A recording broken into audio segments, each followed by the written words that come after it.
Buenos días a todos, les habla Valeria Guerra, comunicadora del CIR e integrante de la red INTA Joven, una iniciativa que nació para potenciar y conectar las capacidades de los jóvenes dentro de la institución. En primer lugar, le damos la palabra a Facundo Tavita. Facundo es ingeniero agrónomo y doctor en ciencias agropecuarias, es investigador del Instituto de Recursos Biológicos del INTA y trabaja en premejoramiento de trigo. También es el responsable de la red INTA Joven y es docente de la Facultad de Agronomía de la UBA. Facundo, cuando quieras puedes comenzar con tu presentación. Muchas gracias, Valeria. Hola a todos, mi nombre es Facundo Tavita y junto con María Laura García somos los responsables de la red INTA Joven. Antes que nada, quiero agradecer al Congreso AFRECID por brindarnos esta oportunidad y a las autoridades del INTA por su apoyo. En esta presentación también diferentes investigadores y extensionistas del INTA van a presentar temas de actualidad y de interés para el sector agropecuario. Para comenzar, le voy a caracterizar la comunidad joven del INTA. En INTA trabajan más de 7.000 personas, este número incluye los empleados de planta propiamente dicho, y personas que tienen como lugar de trabajo del INTA, pero que no dependen de la planta del INTA. De estas más de 7.000 personas, aproximadamente 3.000 tienen 21 a 40 años de edad, y son lo que nosotros denominamos como la comunidad joven del INTA. Esta comunidad o esta población se caracteriza por tener una diversidad de profesiones y actividades completamente amplia respecto al sector agropecuario. Una de las características más interesantes es su territorialidad. En este gráfico, en este mapa, podemos ver la presencia y la densidad de jóvenes en las diferentes unidades del INTA. Viendo estas capacidades y profesiones, pensamos cómo potenciar estas capacidades y se nos ocurrió crear la red INTA Joven. ¿Pero qué es la red INTA Joven? Es una red de jóvenes que está compuesta por investigadores, extensionistas, técnicos, becarios y demás agentes jóvenes del INTA. ¿Cuál es su objetivo general? Es el de conectar, potenciar y difundir las capacidades y actividades científico-técnicas de los jóvenes del INTA en el ámbito agroindustrial, público y privado.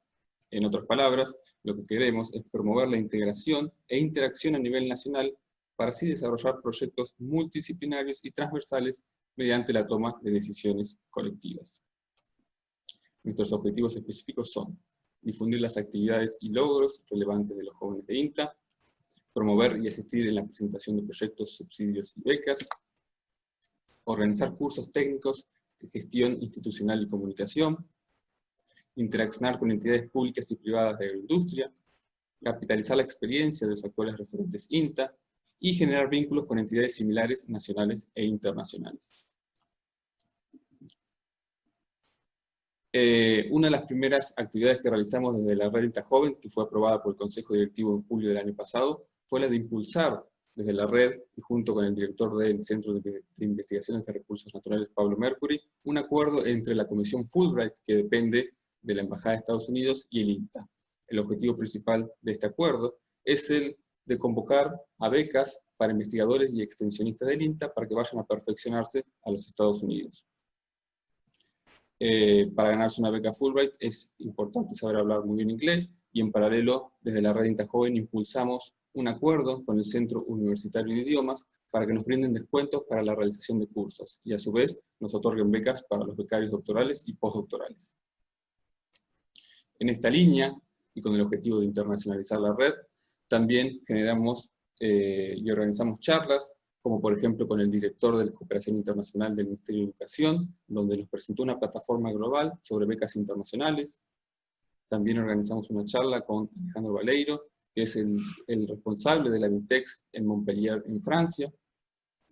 Y también generamos vínculos con entidades similares, como por ejemplo el grupo CARI Joven, que el CARI es el Centro Argentino de el Consejo Argentino de Relaciones Internacionales, y con quienes estamos organizando actividades de interés. También algunos integrantes de la red INTA Joven estamos participando de la creación de la red de diplomacia científica en Latinoamérica y el Caribe. El que está liderando esta actividad es Samuel Miño, y que luego nos va a dar una charla sobre la temática. También organizamos charlas de actualización en temas que son de importancia para los jóvenes del INTA, como por ejemplo, organizamos una charla sobre AgTech e IoT con una empresa privada como Smart Cultiva. A su vez, una de las metas que tuvimos cuando se creó la red fue la de obtener financiación externa al INTA, y es por eso que nos presentamos a una convocatoria para organizar el primer encuentro nacional de la red INTA Joven. Presentamos un proyecto donde jóvenes investigadores y extensionistas del INTA van a presentar temas de actualidad, y este proyecto fue subsidiado por la Agencia Nacional de Promoción Científica y Tecnológica. A su vez, una segunda meta fue que los jóvenes investigadores y extensionistas tengan las herramientas básicas para poder presentarse a proyectos de investigación. Organizamos charlas en donde brindamos las herramientas para que sepan cómo presentarse a diferentes proyectos y convocatorias.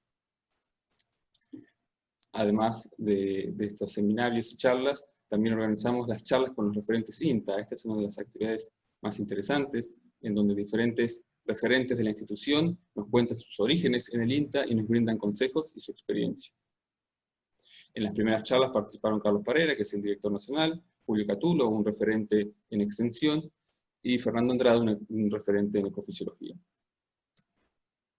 A su vez también organizamos otros seminarios y cursos. Por ejemplo, con la editorial El Saber organizamos 3 seminarios sobre acceso a datos bibliográficos. También, dada la situación de pandemia, le pedimos al grupo de metadocencia que organice cursos orientados a la comunidad joven del INTA sobre virtualización y digitalización. De estas 4 actividades participaron más de 800 personas. Y también tenemos desafíos futuros. El primer año de la red tenía como objetivo principal consolidarnos internamente en el INTA. Nuestros desafíos futuros son consolidarnos fuera del INTA también. Y los desafíos futuros que podemos mencionar son el de interaccionar con grupos similares externos al INTA, ya sean nacionales como internacionales, impulsar la presentación a proyectos, convocatorias multidisciplinarias. Muchas convocatorias requieren partes privadas y públicas, y desde la red INTA Joven queremos impulsar la presentación a proyectos de estas características. Tercer desafío, realizar el primer encuentro nacional de la red INTA Joven, que será seguramente virtual. Y por último, queremos organizar charlas, seminarios abiertos para la comunidad. Las charlas hasta ahora organizadas fueron internas, pero queremos que sean abiertas para que puedan acceder todos aquellos jóvenes que tienen interés en el sector agropecuario sobre los trabajos que realizan los diferentes agentes del INTA. Nos pueden encontrar en diferentes redes sociales como Twitter e Instagram, y se pueden comunicar con nosotros a través del mail redintajoven@inta.org.ar. Muchas gracias. Paso la palabra al siguiente expositor. Gracias, Facundo, por tu presentación. Ahora es el turno de Matías Centeno, quien es magíster en Internacionalización del Desarrollo Local y doctor en Comunicación Social. Ha sido jefe de la Agencia de Extensión Rural del INTA San Luis y es investigador social de la Estación Experimental Agropecuaria San Luis. Además, es docente e investigador agropecuario. Sus temas son agricultura familiar, transformación digital, comunicación y comercialización. Ahora nos va a brindar una charla sobre juventudes agrarias, nuevas coordenadas desde las ciencias sociales. Matías, cuando quieras puedes comenzar con tu presentación. Muchas gracias, Valeria, y muchas gracias a la red y también a Presil por la invitación a compartir mi experiencia en este panel. Necesitaría permisos para poder compartir mi presentación. Mientras tanto, les voy contando que, bueno, como bien mencionaban en la presentación, yo trabajo desde las ciencias sociales y en el INTA desarrollo mi tarea como extensionista rural, pero también como investigador social.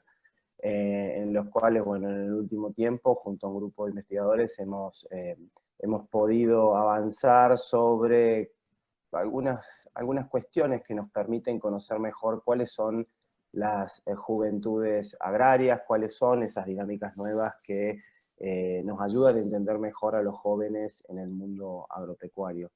Para ver de dónde partimos, uno puede considerar desde la teoría clásica, desde lo que los propios institutos de estadística definen sobre lo que es joven, y básicamente la juventud aparece no solamente en la bibliografía, sino en las políticas públicas, en todo lo que los estados despliegan a partir de sus políticas. La juventud como una etapa perentoria en la que los sujetos, cada uno de nosotros, pasamos un tiempo y luego vamos sucesivamente pasando de etapas. Se habla de un ciclo tripartito que empieza con la niñez, continúa con la adultez y luego culmina con la vejez. De alguna manera una etapa secuencial, lineal, evolucionista, demarcable del ser humano, y es por eso que para justamente categorizar estos pasos, la categoría joven se suele reducir a una categorización etaria, es decir, ser joven pareciera ser, tenemos una entrada de una edad que culmina en otra, y que ese dato etario puede ir variando a lo largo del ciclo de vida de las personas, ¿no? Y básicamente lo que esas aproximaciones buscan es homogeneizar a los sujetos juveniles, es decir, tratar de verlos como una entidad homogénea, sola, sin ver cuáles son esas diversidades. Lo que investigaciones recientes desde las ciencias sociales apuntan, y que también investigaciones del INTA que hemos realizado en distintos puntos del país denotan, es que en realidad no podemos hablar de una sola forma de juventud, y por eso hablamos de juventudes en plural. Básicamente porque el desarrollo de los y las jóvenes no solo depende de sus esfuerzos y características individuales. Muchas veces los jóvenes son identificados como personas que portan vitalidad, energía, alegría, pero esas cuestiones son como bastante armadas en el sentido de que no todos los jóvenes transcurren por las mismas realidades, depende del contexto en el que cada sujeto, cada persona se desenvuelve. Es decir, no es lo mismo un joven del interior del país que de zonas, o de zonas más urbanizadas, que de zonas mucho más alejadas de los centros urbanos, en donde bueno, van operando un montón de cosas que generan distintos tipos de realidades y ambientes en el que las personas nos desarrollamos, y hablo del mercado laboral, la estructura productiva, las políticas públicas, la presencia o no de instituciones, el entorno familiar, el contexto socioeconómico. Eso hace pensar que las juventudes, y no solamente en Argentina, sino en el mundo entero, son heterogéneas. Es decir, no hay una sola forma de operar la juventud, no hay una sola forma de ser joven.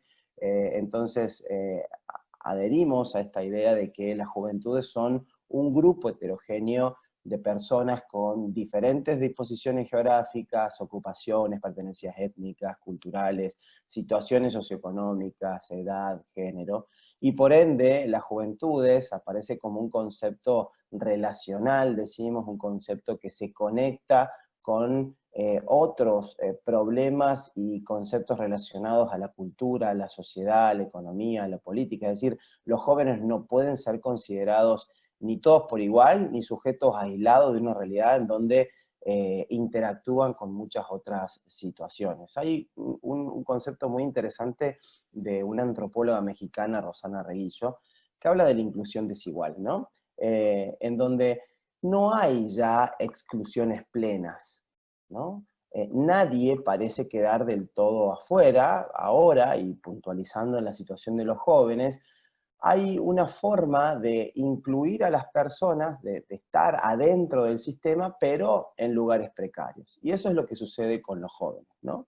Como para contrastar el imaginario que muchas veces, desde las propias políticas públicas, pero desde la bibliografía, se grafica, ese joven que porta vitalidad, que la sola presencia del joven ya significa dinamismo. Bueno, habría que empezar a ver bien cuáles son esos problemas, esos temas y preocupaciones que lo configuran ese joven como realmente un sujeto bastante precario. Lo ven básicamente, si uno tiene que ver cuál es la presencia del joven, es un joven básicamente urbano, masculino, en donde esa es la idea de homogeneidad detrás de la juventud, donde lo atraviesan cuestiones del empleo, la educación, la participación política, cuál es realmente su inserción social comunitaria, cómo se comporta en ese ámbito la equidad de los géneros, cuál es la accesibilidad tecnológica, las desigualdades territoriales. Y si tomamos como punto de partida el mercado laboral, nos vamos a dar cuenta que los jóvenes están lejos de ese ideal, de ese imaginario de vitalidad y de pleno desarrollo que muchas veces pensamos, ¿no? En lo que va del siglo, solamente 4 constataciones que me ayudan a entender por qué las juventudes y los jóvenes son sujetos que se erigen desde la precariedad, tomando en cuenta el mercado laboral. En lo que va del siglo ha sido prácticamente nulo el avance en el grado de independencia económica logrado por los más jóvenes. En algunas economías llegamos a un nivel de dependencia de hasta el 80% de jóvenes, incluso en situación de desarrollo económico individual. Las brechas de género son también en este ámbito un frente abierto. Los varones tienen hasta un 18% más de probabilidades que sus pares femeninos de conseguir los pocos lugares laborales que hay dispuestos para los jóvenes. La pobreza golpea especialmente a los jóvenes, según datos recientes de la OIT, y el trabajo formal se está convirtiendo cada vez más en cosas de adultos. En zonas como Europa, vamos a pasar desde 1,5 adultos por cada joven trabajando a 2,5 en el año 2030.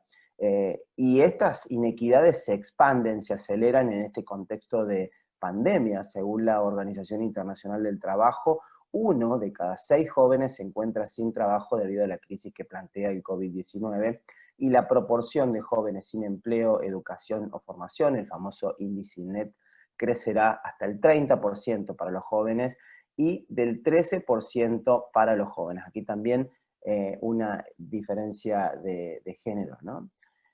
Tampoco hay que centrar esta mirada tan negativa y pensar, como para traccionar oportunidades a futuros, cuáles son esas oportunidades, algunas razones para promover la plena inclusión de los jóvenes en las sociedades. La importancia de ellos para los países de América Latina es central, los desafíos específicos que plantean los distintos grupos de jóvenes en su proceso de inclusión, tanto económica como social.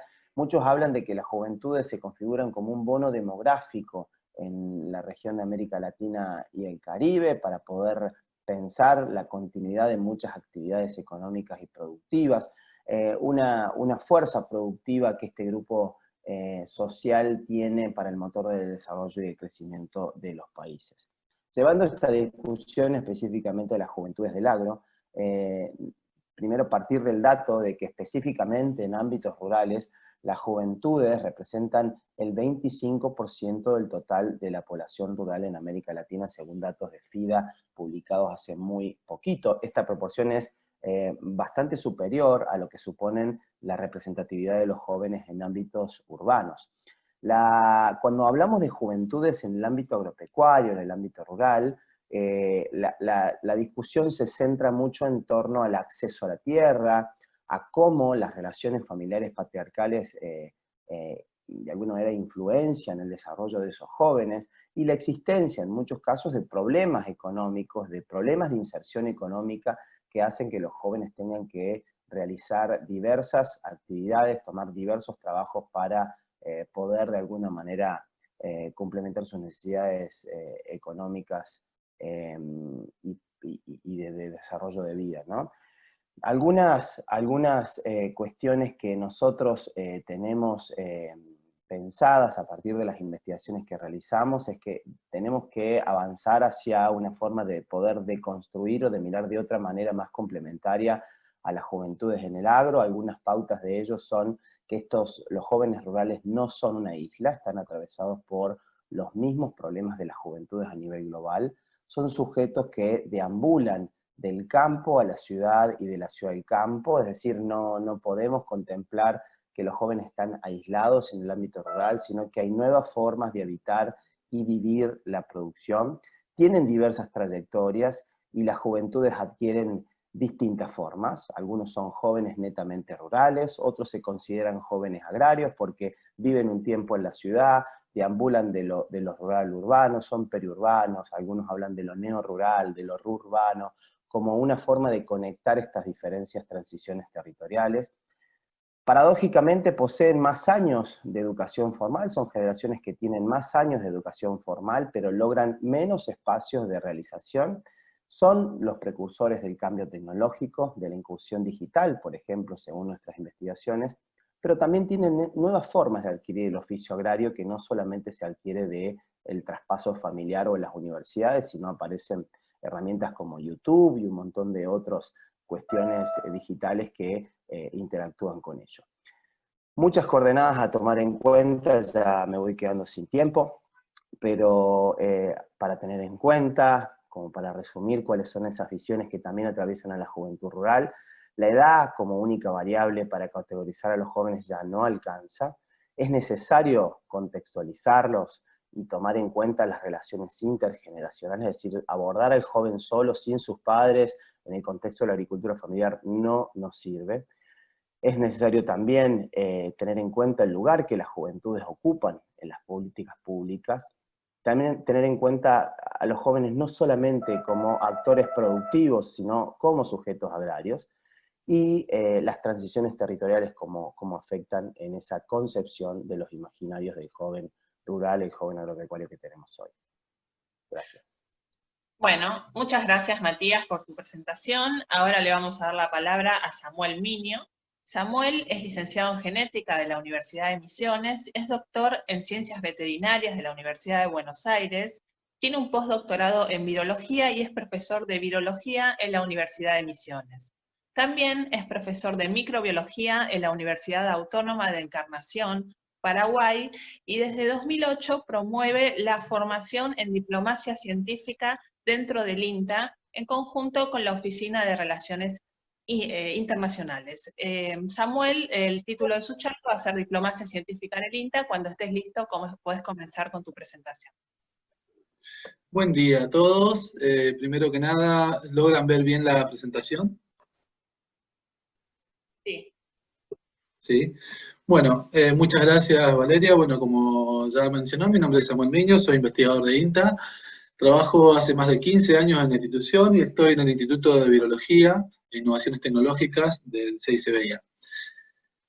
Bueno, la diplomacia es un campo que nosotros los científicos no lo solemos abordar en nuestra carrera científica. No es un campo o no es una ciencia a la que los científicos nos acerquemos de una manera natural. Sin embargo, en el transcurso de nuestra formación profesional, muchos de nosotros tenemos la oportunidad de salir de Argentina, trabajar en el exterior y muchas veces actuamos como representantes tanto de nuestra institución como del país en el exterior.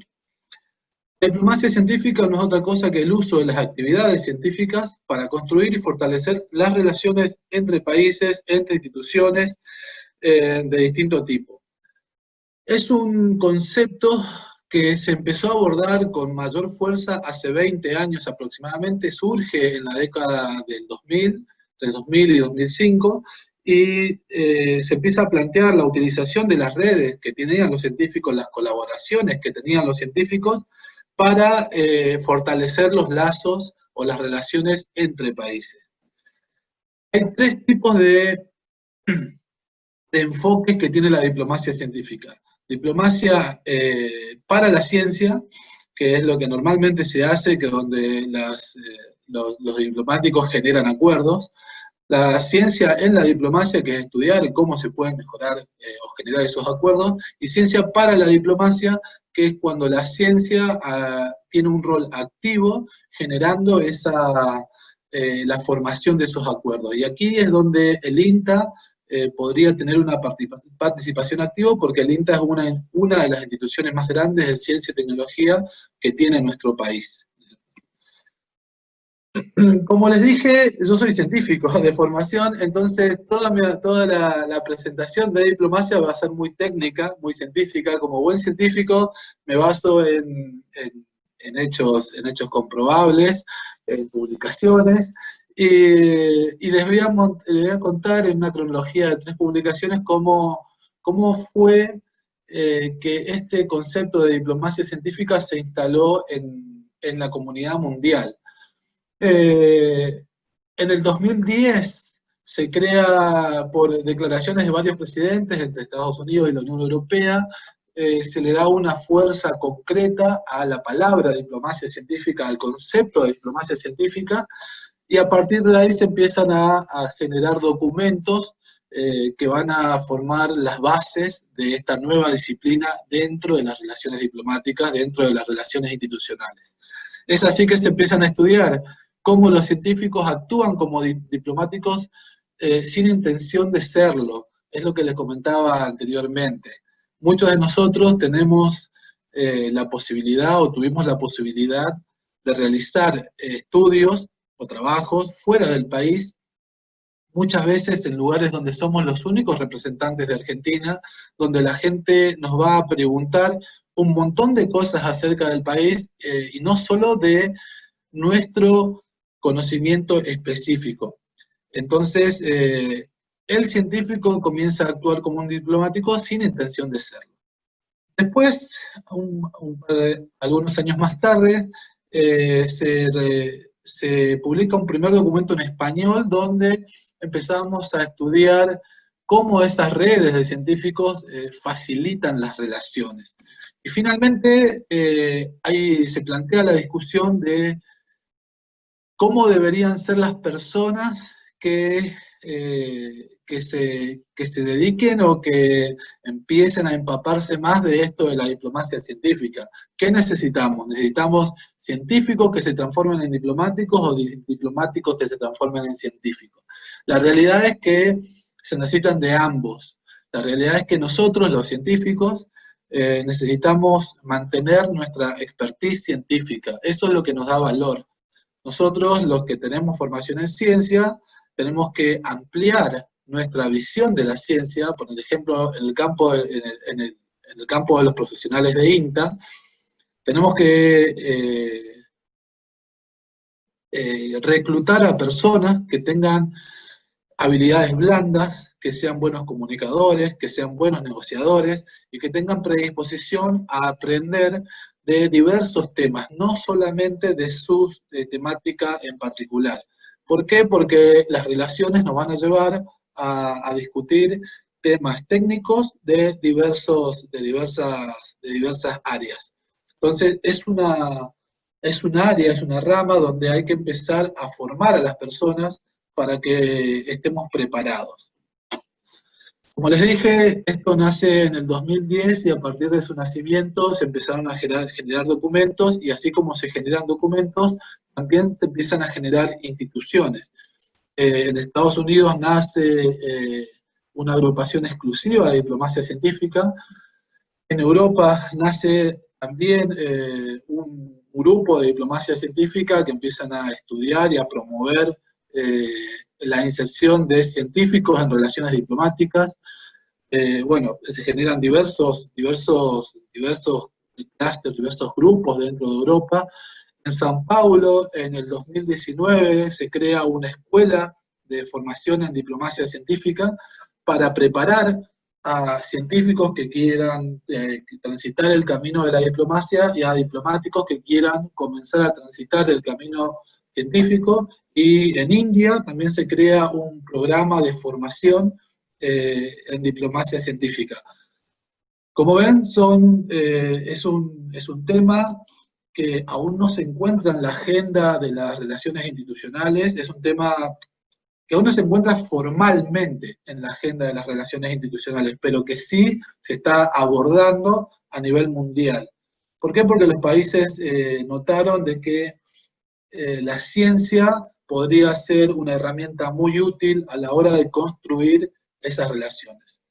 Y el INTA, como una de las instituciones de Argentina que siempre fue pionera en sus investigaciones técnicas científicas, cuenta con ventajas estratégicas.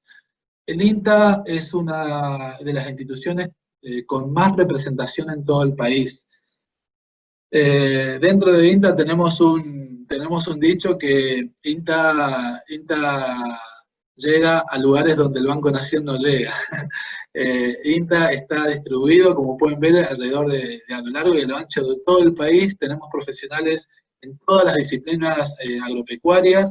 Como dijo Facundo anteriormente, son más de 7.000 personas, cerca de los 8.000 personas que trabajan en INTA.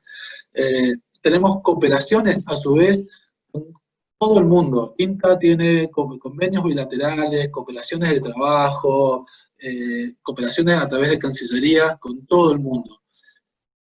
Estas ventajas técnicas, estas ventajas en cuanto a las relaciones, son llevadas adelante por científicos. Estas relaciones son llevadas adelante por científicos que muchas veces son autodidactas o que necesitan aprender sobre cómo relacionarse en la medida que esto va surgiendo. La idea de armar o de proponer a la diplomacia científica en INTA es que comencemos a formarnos jóvenes dentro de la institución, jóvenes que tengan las capacidades blandas o que tengan ganas de aprender capacidades blandas, que no van de acuerdo a criterios científicos para mejorar este tipo de relaciones. Entonces, dentro de la red INTA-Joven tenemos una subdivisión que es de diplomacia científica, donde el objetivo es formar recursos humanos en diplomacia científica. Tenemos diversos objetivos específicos, pero bueno, nos vamos a centrar más que nada, en principio, en formar recursos humanos, en generar documentos, en hacer que compartamos experiencias internacionales para mejorar nuestras capacidades, ¿cierto? En este contexto comenzamos a trabajar en 2019, junto con la red de diplomacia científica, y entre 2019 y lo que va del 2020, confeccionamos un grupo de personas con las cuales compartimos conceptos, compartimos discusiones y generamos un documento sobre cómo el INTA podría insertarse en la diplomacia científica. Generamos un documento donde describe el papel, el rol del INTA como una institución de ciencia y tecnología que realiza diplomacia en el mundo, y a su vez generamos un documento que presenta al INTA en inglés. Parece una obviedad, pero dentro de nuestra institución no teníamos ningún documento, ninguna presentación de INTA hecho en inglés. Entonces, bueno, lo que hicimos fue generar este documento y este ya está disponible en la institución. Y bueno, y participamos de dos eventos de formación específicos, uno en el marco de los 20 años de cooperación entre Argentina y la Unión Europea, y otro en el marco del programa de cooperación científico-técnica de India, que fueron eventos exclusivos de formación en diplomacia científica. Y como también les mencionó Facundo, a raíz de estas participaciones, a raíz de la inserción de nuestros profesionales dentro de la diplomacia del mundo, comenzamos este año 2020, junto con profesionales de América Latina y el Caribe, a crear la red de profesionales comprometidos con la diplomacia científica en Latinoamérica y el Caribe, que lo que intenta hacer o lo que va a hacer es generar documentos en español, generar capacitaciones en español, darle un espacio a las relaciones o a la formación en diplomacia científica en español, y crear un grupo en Latinoamérica y el Caribe que hasta el momento no existe en diplomacia científica. Y el INTA, como una institución pionera siempre en sus investigaciones, también lo está haciendo en el marco de la diplomacia. Muchas gracias, eso es todo. Samuel, muchas gracias por tu presentación. Ahora vamos a escuchar a Juan Gaitán. Juan es ingeniero agrónomo y doctor en ciencias agropecuarias, es investigador del Instituto de Suelos del INTA, también es investigador adjunto de CONICET y profesor de conservación de suelos en la Universidad Nacional de Luján. Actualmente coordina dentro de la nueva cartera de proyectos de INTA el proyecto sobre diseño e implementación de un sistema nacional de monitoreo de degradación de tierras, del cual nos va a hablar ahora en su presentación. Juan, cuando estés listo, puedes comenzar. Bueno, muchas gracias, Valeria, por la presentación. La intención de la charla es presentar un proyecto nuevo que estamos empezando en INTA, en la nueva cartera de proyectos, un proyecto que acaba de comenzar, que tiene como objetivo diseñar e implementar un sistema nacional de degradación de las tierras en nuestro país. Y muchas veces cuando uno habla de la necesidad del monitoreo de la degradación de tierras, suele haber una corriente de opinión o personas que piensan que tenemos suficiente información ya acerca de los problemas de degradación de tierras en el país, que tenemos suficiente diagnóstico, y que lo que necesitamos es más medidas de acción, más prácticas, más lucha concreta contra la degradación de tierras. Que tenemos suficiente diagnóstico, ya que necesitamos más acción. Y esto en parte es cierto, en mi opinión, y lo muestro con este ejemplo que resume, me parece, un poquito esto.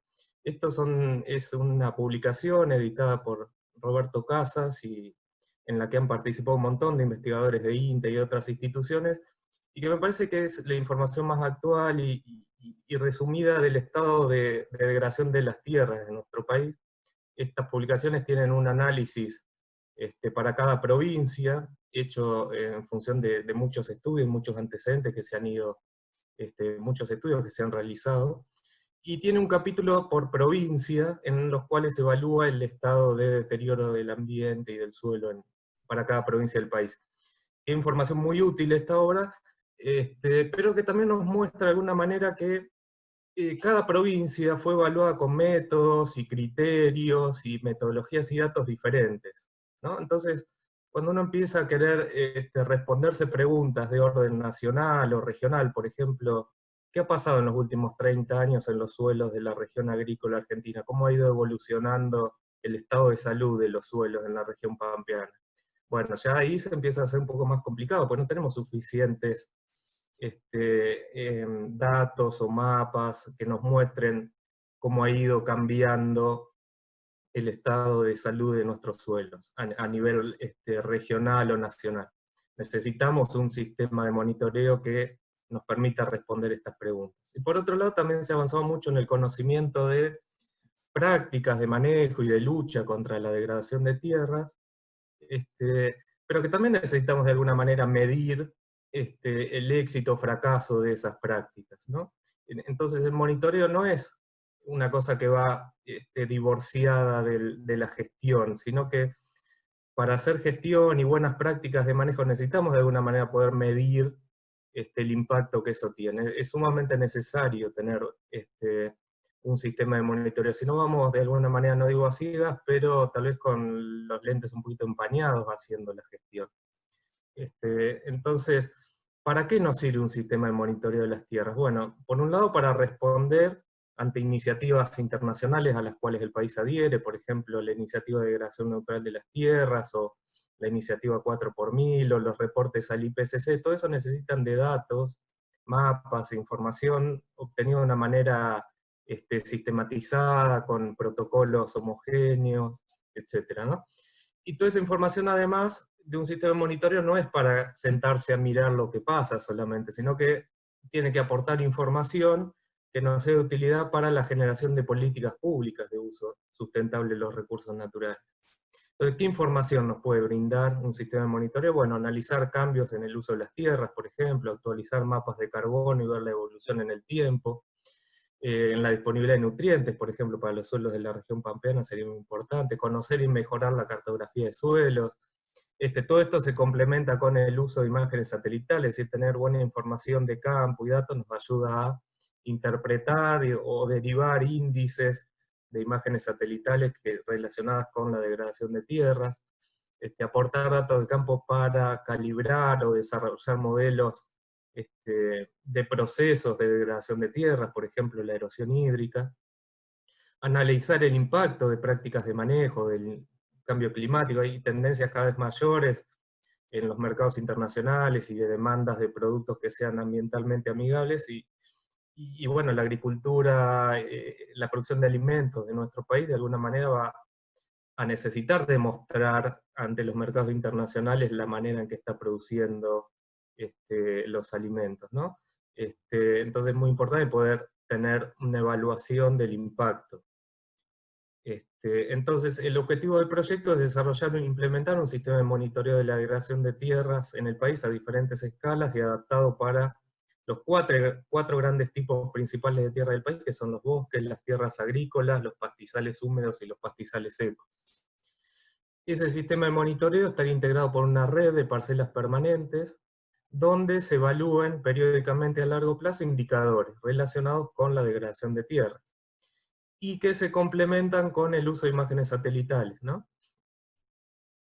Entonces, la intención es trabajar por estos 4 grandes grupos de tierras, como vemos aquí los pastizales áridos en el naranja, los bosques en verde, las tierras agrícolas en rojo y los pastizales húmedos en mostaza. Entonces cada uno de esos grandes tipos de tierras tendría una red de monitoreo de parcelas permanentes en las cuales se midan diferentes indicadores, Entonces tendríamos una red nacional que estaría compuesto por las 4 subredes, y la red nacional tendría un conjunto mínimo de indicadores obligatorios que se midan en todos los sitios de cada una de las redes de una misma manera, con un protocolo estandarizado y que se tomen los datos de una misma manera para que sean comparables, y estaríamos midiendo como indicadores comunes de esa red nacional, indicadores que tienen que ver con el uso y la cobertura de suelo, datos del suelo, como por ejemplo el contenido de carbono, pH, densidad aparente, para estudiar stocks de carbonos, y datos de vegetación como composición, diversidad, estructura.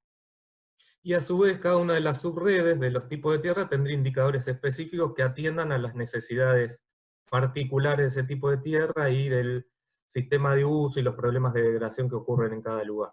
Esos indicadores específicos son definidos localmente por cada nodo de la red, que actualmente tenemos 28 nodos, que son unidades de INTA que participarían midiendo y estableciendo las parcelas de monitoreo. También articulamos con iniciativas que ya están en marcha, como el Observatorio Nacional de Suelos Agropecuarios del Ministerio de Agricultura. Ellos están muestreando suelos de aproximadamente cerca de 5.000 sitios en la región agrícola del país para analizar carbono. Eso ya está avanzando, hay ya se han muestreado aproximadamente la mitad de los lugares y más de 1.000 sitios ya han sido analizados. Y también en Patagonia la red Maras, que tiene una red de aproximadamente 500 sitios en pastizales naturales áridos de Patagonia, que se comenzó a instalar y desarrollar a partir del año 2007-2008, es decir que ya tenemos más de 10 años de toma de datos en esta región. Entonces tenemos que ir articulando y sumando estas redes a la red nacional de monitoreo de la degradación. Bueno, para terminar, algunas consideraciones finales.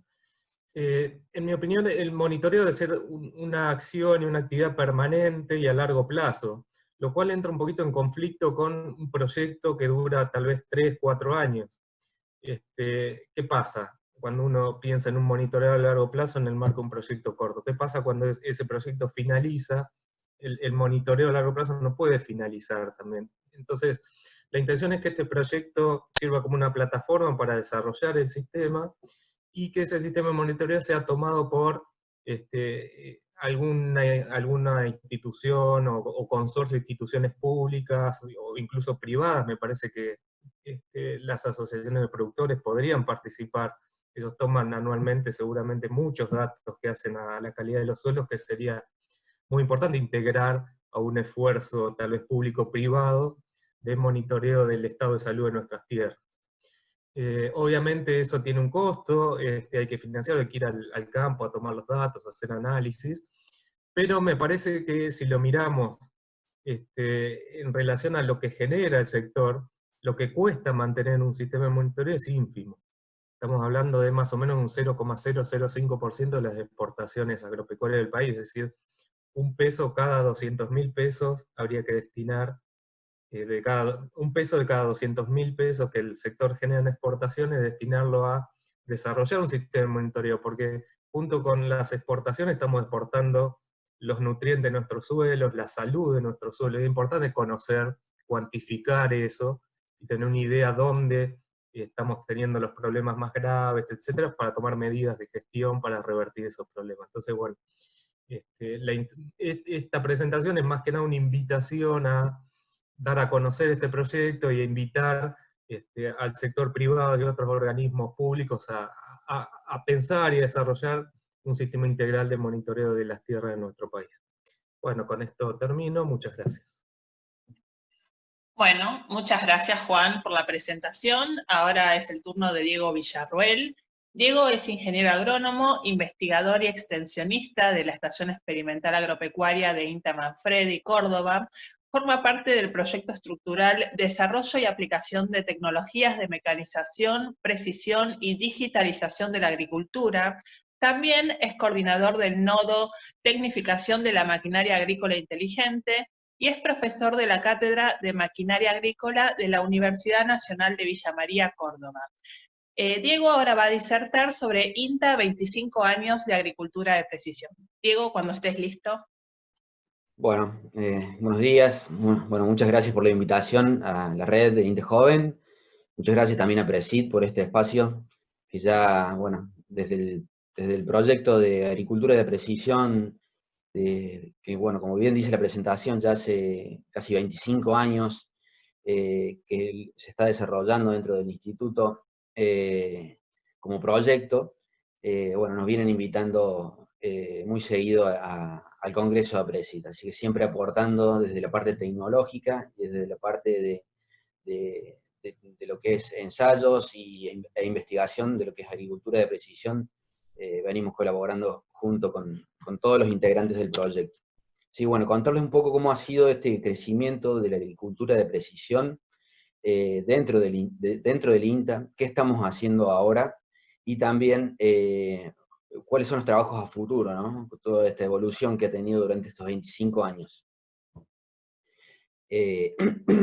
Allá por el año 95, 96 aproximadamente, cuando bueno, nuestro coordinador en su momento, que fue nuestro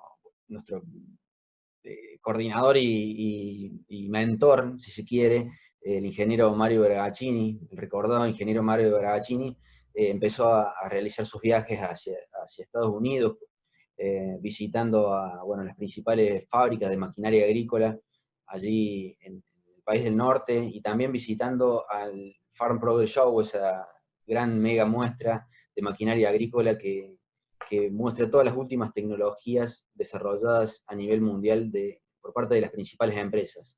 Allí en el año 95, 96 aproximadamente, fue que bueno, Mario empezó a observar que esta tecnología iba a tener un futuro y nuestro país iba a ser un actor principal también, que iba a jugar un papel fundamental para la adopción de esta tecnología, ¿no? Y en el año 95, 96 aproximadamente comienza a gestarse el proyecto nacional de agricultura de precisión, se empiezan a generar los primeros mapas de rendimiento en Argentina.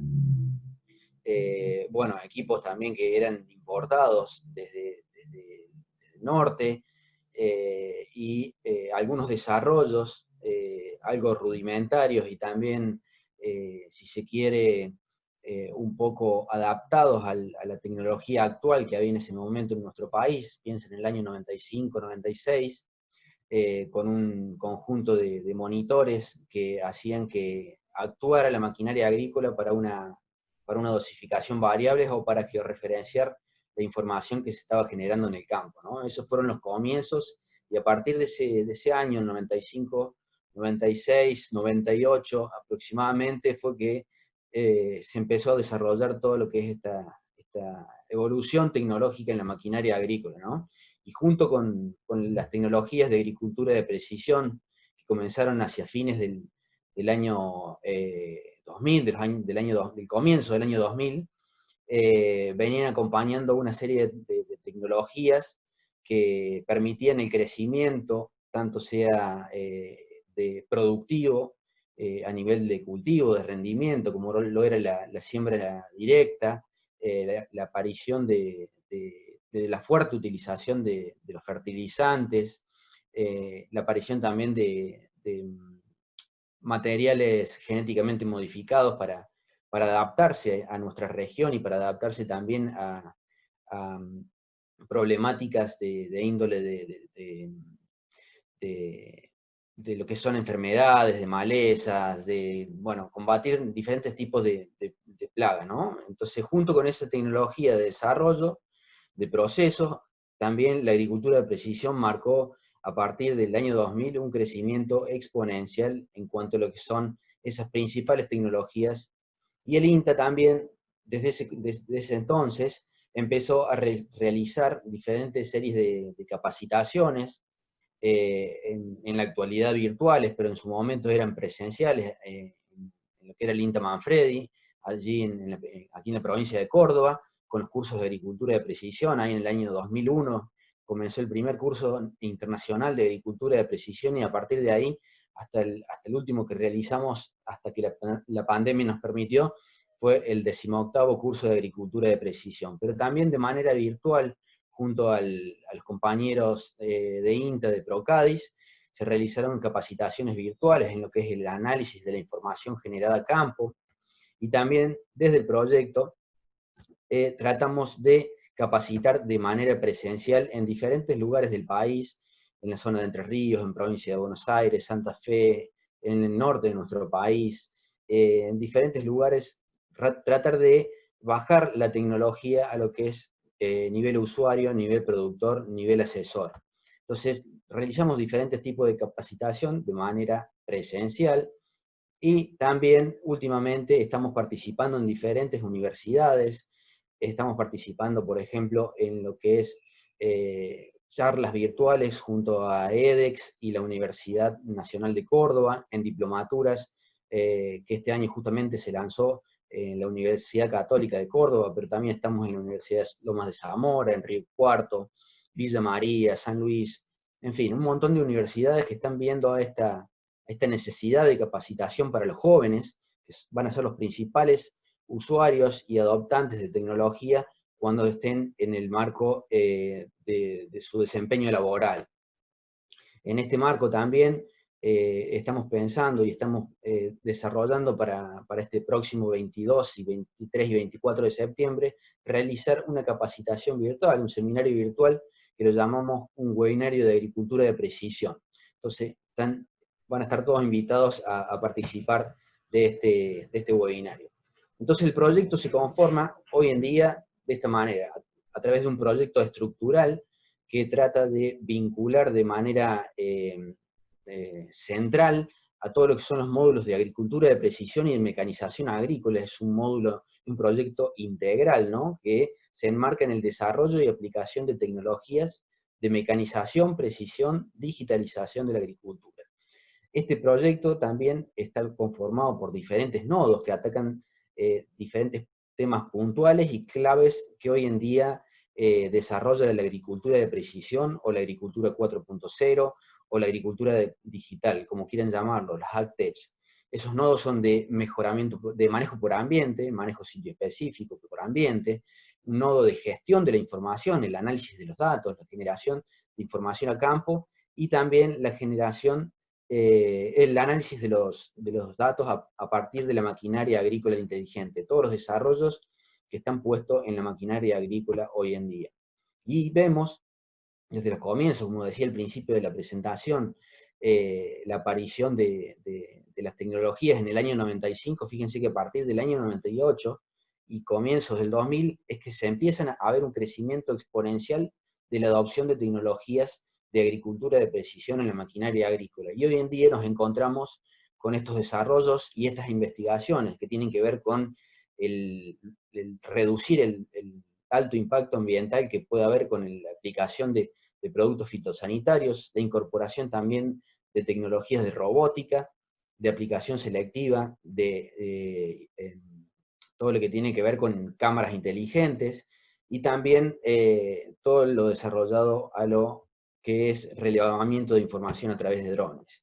Y el proyecto, que está conformado también con una pata, con una rama en INTA Paraná, está abordando también problemáticas relacionadas a lo que son generación de datos. Y este análisis, que surgió entre el año 2003 y 2015, vio que la fuente de información de datos estaba focalizada principalmente en estos puntos, en lo que es el mapeo de rendimiento, las imágenes satelitales, las fotografías aéreas, las imágenes de drones, y a partir de eso es que empiezan a surgir toda esta nueva era de lo que son tecnologías 4.0, AgTech, plataformas de análisis de la información, aplicaciones para smartphone. Y bueno, nosotros vimos desde el proyecto, a través de una encuesta generada hace muy poco tiempo, que los principales usuarios son los productores, los asesores, y son los que van a potenciar el uso de esa información y van a agilizar